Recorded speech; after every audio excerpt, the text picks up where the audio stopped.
هذا هو السامسونج جالكسي فولد. $2000 تدفعها تاخذ معاها جوال ينطوي بمزايا جدا رايقة، وايضا بجيل اول يحتاج شوية توضيح عليه.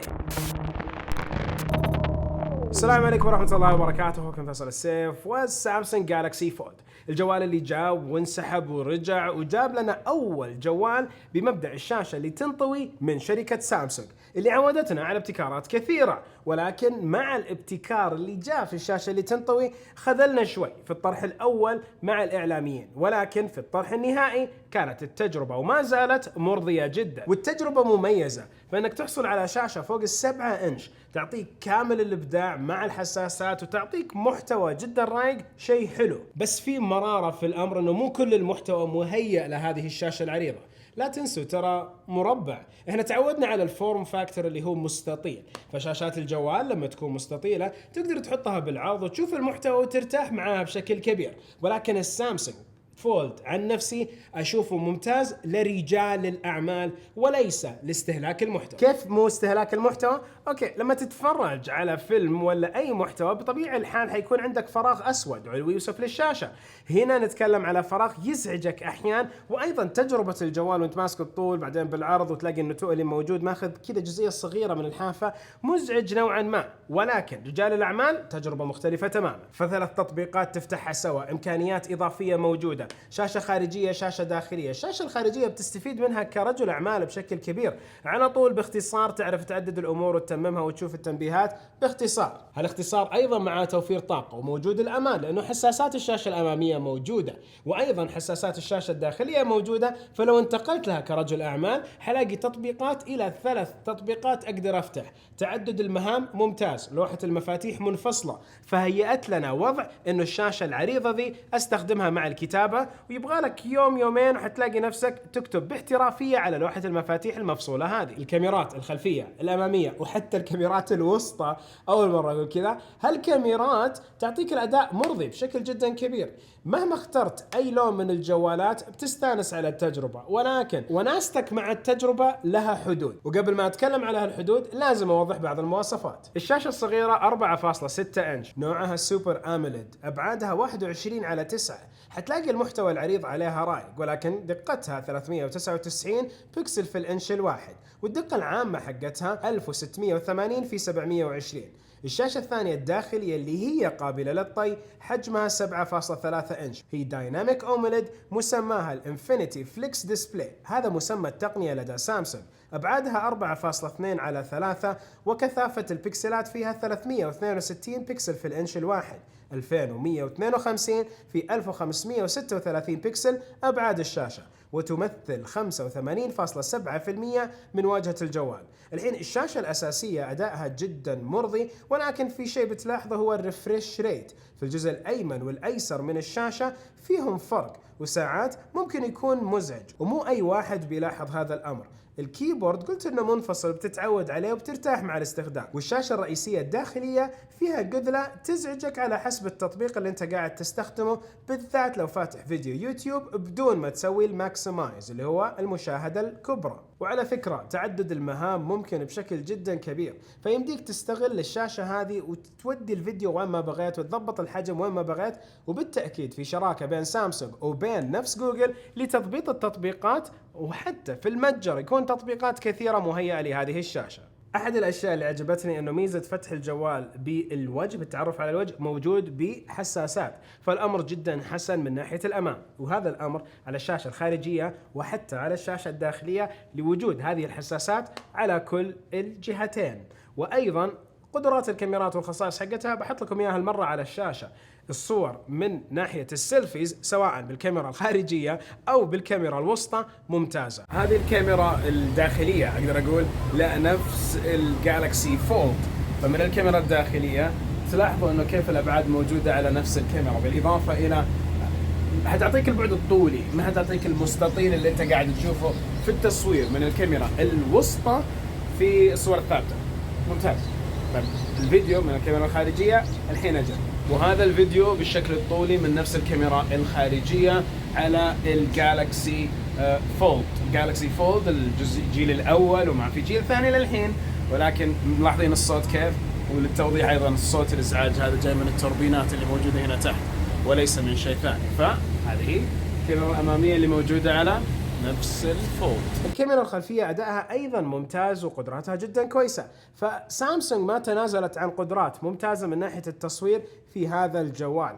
ولكن الشيء اللي هنا في عين الاعتبار 3 أمور: أولها شاشة تنطوي، ثانيها جوال سميك، وثالثها ما في 5G في نسختنا. للأسف ما في 5G في النسخة الرسمية اللي موجودة عندنا في المملكة العربية السعودية. وأيضا الفولد يجي مع حساس للبصمة في مكان خاص فيه، وبرضه عندكم زر التشغيل اللي يقلب لبيكسبي، وموجود عندكم رفع وخفض الصوت. وشيء بتلاحظه سماكة الجوال، ذكرتها قبل شوي، هالسماكة بتأذيك عشان تتعود على الجوال، ولكن متى ما تعودت عليه بتلاحظ انه هالسماكة بيجي معاها مميزات الشاشة الكبرى، وايضا يجي معاها مميزات الوصول للتنبيهات بسرعة جدا عالية بدون استهلاك بطارية بشكل كبير. لانه لو بس استغليت الشاشة دي هتلاحظ البطارية ما تصرف كثير. هنا برضو لازم اوضح شيء مهم: الشاشة الداخلية للأعمال مو للترفيه. من وجهة نظري هي للترفيه، أكيد سامسونج قالت هذا الأمر وتكلموا عليه، ولكن ما ألاقي أن كل هالشاشة حستغلها بالترفيه لنقطة الحواف السوداء اللي ذكرتها. أيضا ما في موجود عندكم منفذ سماعة، ولكن لما تشتري نفس الفولد وتاخذ النسخة الكبيرة دي اللي تجيك بالعلبة حقت الاستعراض، لا مو ذي، هنا بيجيك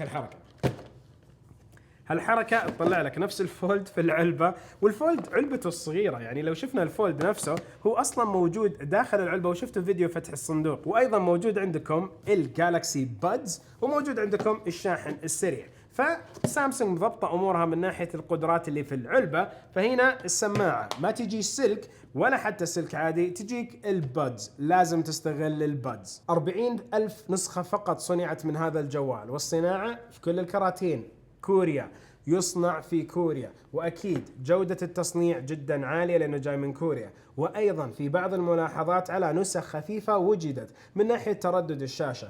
من ناحيتي واحد منهم الأساسي مثلا اللي جايبه، لقيت إنه أموره تمام. النسخة اللي جتني من سامسونج لما حطينا عليها بعض خلفيات الشاشة المميزة ولكن السطوع مو عالي فيها، لقينا إنه فيها التردد يبان معاك، ولكن شخصيا ما لاحظت هذا التردد بشكل جدا كبير.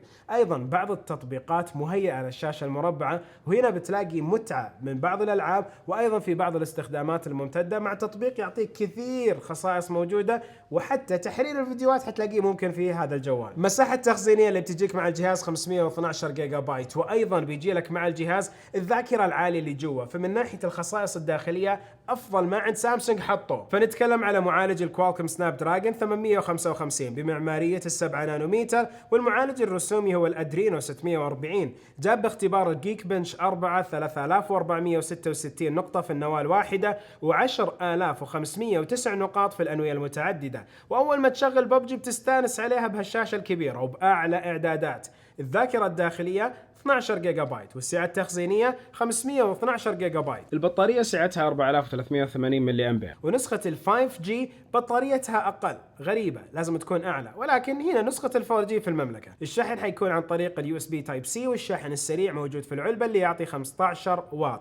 النظام هو الاندرويد 9، وموجود عندكم واجهة الون يو اي اللي ضبطتها سامسونج للشاشة المربعة. الجوال يدعم خاصية الNFC، فمن خلف الجوال يمديك تستخدم مدى باي وتاخذ التقنيات حقت نفس الدفع بالNFC.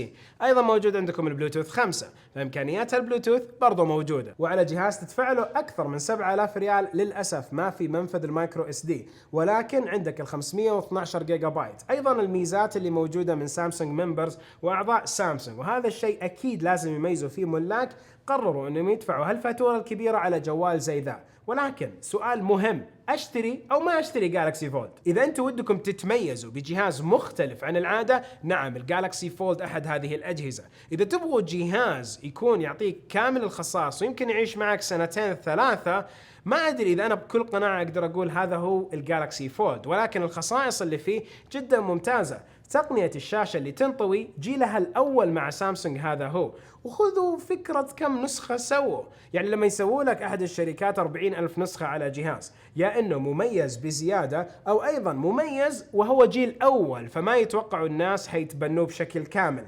خاصة مع التأخيرات اللي صارت. هالجهاز كنا موعودين فيه في الربع الأول والثاني من هذا العام، وتأخر إلى ثالث ربع في السنة، أو بالأصح رابع ربع من عام 2019. هنا حتى تسريبات الفولد 2 بدأت. فأنا ما أقول لك لا تشتري، لا اشتروا إذا أنتم تبغوا تتميزوا، ولكن واقعيا أرى أنه استثمار ما هو في محله من ناحية فاتورة السعر. لو نزل إلى حوالي $1500 $1200 يمكن ساعتها أقول يسوى. والألوان اللي موجودة تمتد إلى الحواف، والميكانيزم أو التقنية اللي سوتها سامسونج في أنه الشاشة تنطوي وأيضا تدخل للحواف إلى الحين ألاقيها شيء مبهر.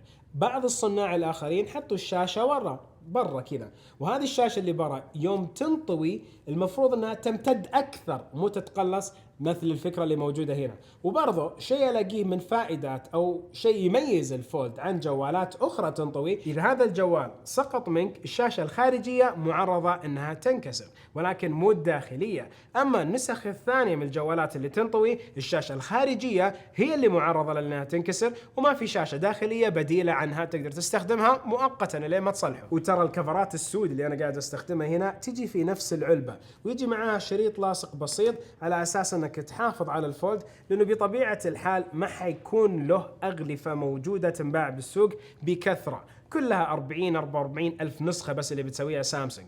وفي طرق أخرى للحفاظ على الشاشة بوضحها على شبكات التواصل الاجتماعي بالذات على سناب شات. الإيجابيات والسلبيات قائمة كبيرة، ولكن شخصيا أرى أنه الإيجابيات هي شيء مميز، تحصل على شاشة تنطوي وأشياء رايقة. أشياء سلبية أقدر أخليها من منفذ سماعة غير موجود إلى فاتورة سعر عالية إلى دعم غير موجود بالكامل في التطبيقات. كم واحد فيكم فكر للحين سناب شات كيف طريقته معه؟ أرسلت سناب شات لأحمد عندنا هنا في الدوام كذا جاله. الحين قاعد أصور المراجعة، هذه نفس اللحظة اللي أصور فيها المراجعة، وهذه السناب اللي أرسلتها لأحمد عشان أوريكم شلون يطلع الوضع مربع. هذا وقت ما صورنا الفيديو، فيمكن يجي تحديث ويضبطها الأمر مع سناب شات، ولكن إنه يجي له سنابة مربعة من جوال $2000 على الأقل توقعتها سنابة بتكون صح. تفاصيل الفولد ومعلومات أكثر عنه بحط لكم إياها في رابط أسفل هذا الفيديو. الجهاز هذا بيرجع لسامسونج، الفضي هو اللون اللي أنا اخترته وجبته بستخدمه لفترة، وبرضه منقل كامل التجربة بإذن واحد أحد. الجوالات اللي تنطوي ما نقدر ننكر يمكن تكون أحد الأجهزة أو المسارات الجديدة لقطاع الأجهزة الذكية، فلازم أكمل الاختبار والتجربة عليها. نهاية الفيديو كل فيديو انتوا ايش رايكم في مبدأ الفولد؟ سبحانك اللهم وبحمدك اشهد ان لا اله الا انت استغفرك واتوب اليك. اشوفكم على خير.